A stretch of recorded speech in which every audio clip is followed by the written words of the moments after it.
मुझे ग्रेवयार्ड कोठी जाना होगा। अब वहीं पर मुझे मेरे सारे सवालों के जवाब मिलेंगे। हो सकता है मेरा ताज भी मुझे वहीं पर मिल जाए। इतना कहकर यक्षिणी फिर तेजी के साथ अपने कदम आगे बढ़ाने लग जाती है। कुछ ही देर में कामेश्वरी यक्षिणी बंगला मुड़ा घाट पर पहुंच जाती है। जब कामेश्वरी यक्षिणी किश्नोई नदी के पास पहुंचती है तो नदी को देखकर उसकी पुरानी यादें ताजा होने लग जाती हैं। उसे अनुराग की याद आने लग जाती है। उसे याद आता है कि अनुराग सालों बाद शहर से जब लौट कर आया था तो उसकी अनुराग से पहली मुलाकात यहीं इसी घाट पर हुई थी। अनुराग इसी घाट पर बैठकर उसका इंतजार कर रहा था, उसे बार बार पुकार रहा था। कामेश्वरी यक्षिणी अनुराग के पास आई तो उसे मारने के इरादे से थी, पर अनुराग की आंखों में देखकर उससे प्यार कर बैठी थी और उसने अपना इरादा बदल लिया था। घाट को देखकर कामेश्वरी यक्षिणी को वो हसीन लम्हात याद आने लग जाते हैं जो उसने अनुराग के साथ घाट पर बिताए थे। उसे याद आता है कि कैसे वो और अनुराग सारी रात नग्न अवस्था में एक दूसरे को बाहों में भरकर नदी को निहारते रहते थे। सारी रात प्यार भरी बातें करते रहते थे, एक दूसरे के आगोश में लिपटे रहते थे। उन हसीन प्यार भरे लम्हात को याद करके यक्षिणी की आंखें नम होने लग गई थी। यक्षिणी उन लम्हातों को याद ही कर रही थी कि तभी उसे उस घाट से जुड़ी एक और याद आती है, एक ऐसी याद जो उसके दिल में पनपे प्यार को नफरत में बदल देती है। उसे याद आता है कि यही घाट था जहां पर भक्षानर ने साधना करके उसे बुलाया था और फिर यहाँ पर आने के बाद हमेशा हमेशा के लिए वो इसी लोक में कैद होकर रह गई थी। अगले ही पल कामेश्वरी यक्षिणी को भक्षानर से जुड़ी सारी बातें याद आने लग जाती हैं। उन बातों को याद करके उसकी आंखों में जो आंसू आए थे वो बदले की आग में तब्दील होने लग जाते हैं। उसकी आंखों में गुस्सा समाने लग जाता है। वो गुस्से से अपनी मुट्ठी भींच लेती है। कई बार हमारे साथ ऐसा ही होता है, हमारी एक ही चीज से अच्छी और बुरी दोनों यादें जुड़ी रहती हैं और कामेश्वरी यक्षिणी के साथ भी बंगला मुड़ा घाट से वैसे ही दोनों यादें जुड़ी हुई थी। हम अच्छी बातों को तो भुला देते हैं पर बुरी बातों को कभी नहीं भुला पाते हैं, जो हमें अंदर ही अंदर सिकोड़ कर रख देती है। भक्षानर को याद करके कामेश्वरी यक्षिणी के मन से अनुराग का ख्याल चला सा गया था और घाट को देखते हुए गुस्से के साथ वो फिर से अपने कदम आगे बढ़ाने लग जाती है। कामेश्वरी यक्षिणी जैसे ही दोबारा घाट पर चलना शुरू करती है, उसके सामने से ढेर सारे जुगनू उड़ते हुए उसकी तरफ आने लग जाते हैं। ऐसा लग रहा था जैसे वो सारे जुगनू कामेश्वरी यक्षिणी का घाट पर स्वागत कर रहे हो। इतने साल बाद घाट पर लौटकर वापस आने के लिए उन जुगनुओं को देखकर यक्षिणी का मन भी पुलकित हो जाता है। कामेश्वरी यक्षिणी सब कुछ भूलकर उन जुगनुओं को देखकर मुस्कुराने लग जाती है, पर वो रुकती नहीं है, अपने कदम आगे बढ़ाती रहती है। वो सारे जुगनू भी कामेश्वरी यक्षिणी के साथ उड़ते हुए उसके पीछे ही आने लग जाते हैं। कामेश्वरी यक्षिणी आगे आगे चलते जा रही थी और जुगनू उड़ते हुए उसके पीछे आने लग गए थे। कामेश्वरी यक्षिणी घाट पर अपने कदम आगे बढ़ाई रही थी कि तभी उससे सामने से एक शख्स आता हुआ नजर आता है।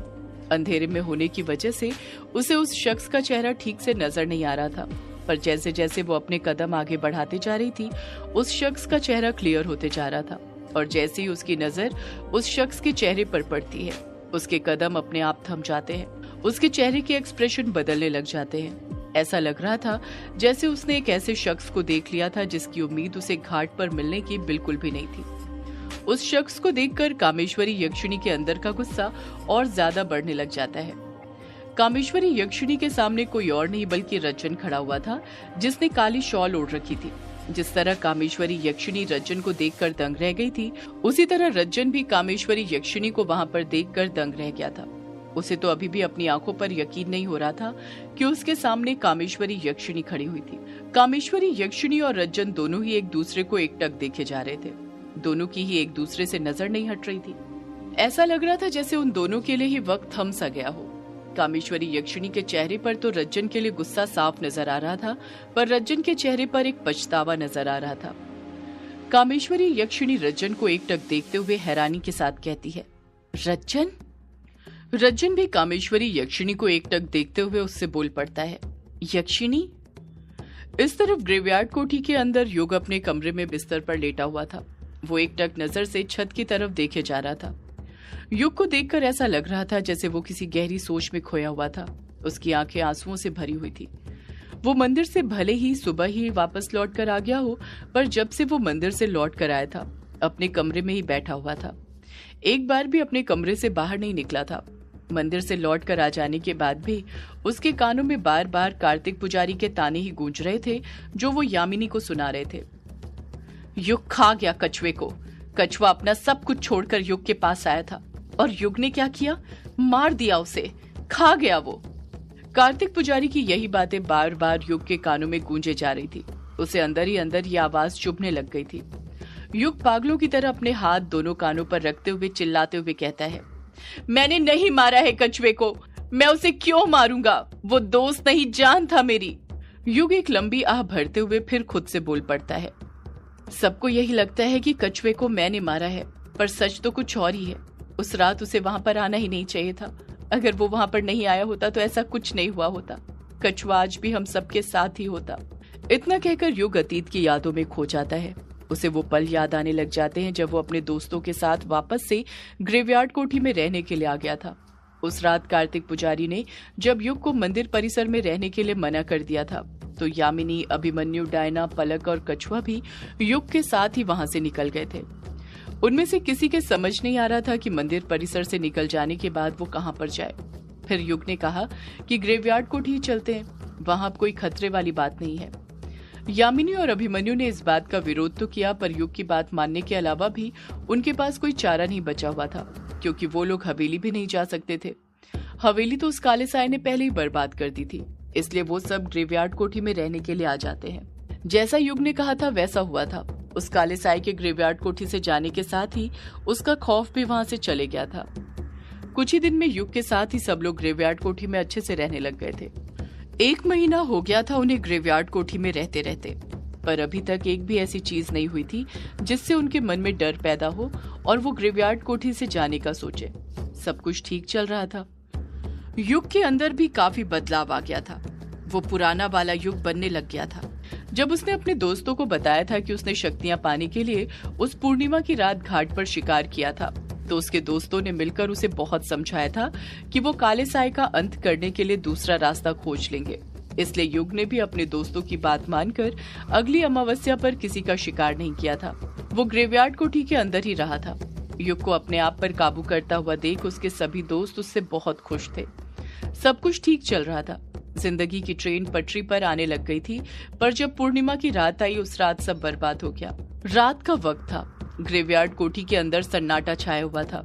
युग बड़ी ही तेजी के साथ उस सन्नाटे को चीरते हुए अपने कदम आगे बढ़ाए जा रहा था। युग ऊपर वाले फ्लोर पर बड़ी ही फुर्ती के साथ कहीं पर जा रहा था। ऐसा लग रहा था जैसे उसके दिमाग में कुछ चल रहा हो।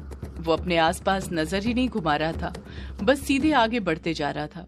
जहाँ एक तरफ युग ऊपर वाले फ्लोर पर चल रहा था तो उसके नीचे वाले फ्लोर पर ही कछुआ था जो किचन के अंदर पानी पी रहा था। पानी पीते हुए उसे उन कदमों की आहट एकदम साफ सुनाई दे रही थी। कछुआ पानी पीते हुए खुद से कहता है, ये कैसी आहट है? इतनी रात में कौन कहाँ पर जा रहा है, वो भी इतनी तेजी के साथ? कछुआ तुरंत किचन में से बाहर निकलता है और जब ऊपर वाले फ्लोर की तरफ अपनी नजरें करता है तो उसे वहाँ पर युग बड़ी ही तेजी के साथ चलते हुए नजर आता है। कछुआ खुद से बड़बड़ाते हुए कहता है, ये तो युग है। ये जिस तरफ जा रहा है उस तरफ तो रूम नंबर 666 है। कहीं ये रूम नंबर 666 में तो नहीं जा रहा है? पर ये इतनी रात में उस कमरे के अंदर क्यों जा रहा है? हमारे बीच में तो डिसाइड हुआ था कि उस कमरे में कोई नहीं जाएगा, वो कमरा सेफ नहीं है। कछुआ तुरंत पानी की बोतल को डाइनिंग टेबल के ऊपर ही रखता है और सीढ़ियां चढ़ते हुए ऊपर की तरफ जाने लग जाता है। युग इतनी गहरी सोच में खोया हुआ था कि उसका कछुए पर ध्यान ही नहीं जाता है। कछुआ सीढ़ियां चढ़कर ऊपर आ पाता उससे पहले ही वो वहां पर पहुंच जाता है जहां पर वो जाना चाहता था। कछुए ने एकदम सही अंदाजा लगाया था। युग रूम नंबर 666 के सामने ही आकर खड़ा हुआ था जिसका दरवाजा लगा हुआ था। युग दरवाजे को धक्का देता है। दरवाजा करकराती हुई आवाज के साथ खुलता है और युग सीधे कमरे के अंदर घुस जाता है। कमरे के अंदर घुसते ही युग सबसे पहले दरवाजे की कुंडी अंदर से लगा देता है। ऐसा लग रहा था जैसे वो नहीं चाहता था कि उसके सिवा कोई और भी उस कमरे के अंदर आए या किसी को पता चले कि वो उस कमरे के अंदर आया था। रूम नंबर 666 में और भी ज्यादा सन्नाटा छाया हुआ था। वो खौफ जो ग्रेवयार्ड कोठी के अंदर कहीं नजर नहीं आ रहा था, वो खौफ रूम नंबर 666 के अंदर साफ समझ आ रहा था। कमरे के अंदर अंधेरा छाया हुआ था, जिस कारण ज्यादा कुछ नजर नहीं आ रहा था। बस चांद की रोशनी खिड़की से अंदर आ रही थी, जिससे थोड़ी बहुत रोशनी हो रही थी। युग खुद से बड़बड़ाते हुए बोल पड़ता है, पिछली अमावस्या की रात जब मेरी नींद खुली थी तो मुझे ऐसा एहसास हुआ था जैसे वो काला साया ग्रेवयार्ड कोठी के अंदर मौजूद हो और जब मैंने उसकी मौजूदगी का पता करने की कोशिश की तो उसे ढूंढते हुए मैं इसी कमरे में आ गया था। पर यहाँ पर आते ही उसकी मौजूदगी का एहसास होना मुझे बंद हो गया था। इस बारे में मैंने किसी को नहीं बताया था, वरना सब घबरा जाते और ग्रेवयार्ड कोठी छोड़ने को बोलते। पर मैं नहीं चाहता कि हम में से कोई भी ग्रेवयार्ड कोठी छोड़े। ऐसी हालत में हम कहाँ पर जाते भला? पुजारी जी से तो वैसे ही हमारी बात बिगड़ी हुई है। युग फिर खुद से बड़बड़ाते हुए बोल पड़ता है। पिछली अमावस्या की रात से हर रात आधी रात को मैं यहाँ इस कमरे में आ रहा हूँ, पर मुझे उस अमावस्या की रात के बाद कभी उस काले साए की मौजूदगी का यहाँ पर एहसास नहीं हुआ। हो सकता है कि आज हो जाए, आखिर आज पूर्णिमा जो है। युग एक लंबी आह भरते हुए खुद से कहता है, उस रात मुझे एहसास हुआ था वो सिर्फ मेरा भ्रम था या सच, आज सब पता चल जाएगा। अगर वो काला साया यहाँ पर आया होगा तो यहीं कहीं पर होगा। इतना कहकर युग बड़े गौर से कमरे के चारों तरफ अपनी नजरें घुमाने लग जाता है, पर उसे कमरे में कहीं पर भी कोई भी नजर नहीं आता है, ना ही कोई हलचल होती हुई नजर आती है।